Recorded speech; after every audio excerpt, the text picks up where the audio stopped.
কোথায় আছে এরা বিওলো নেই, এরা তৃণমূল কংগ্রেসের কর্মী, এরা বিওলো নেই, এরা তো 3 মাস ধরে বসে আছে, আজকে কেন বসে আছে, কেন বসে আছে? এখন তো ইলেকশন ঘোষণা হয়ে গেছে, আমরা শুনেছি যে আমাদের কর্মীদের হাত তুলেছে। এখন আমরা সামনে এসছি, ওরা কি করে তুলেছে আমাদের কর্মীদের উপরে হাত।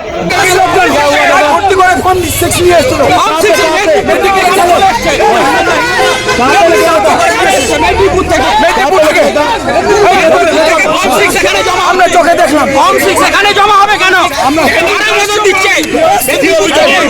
क्या हुआ है, क्या हुआ है मजदूर ने क्या हुआ है? শুভেন্দু অধিকারী ছুটে যাওয়ার পরে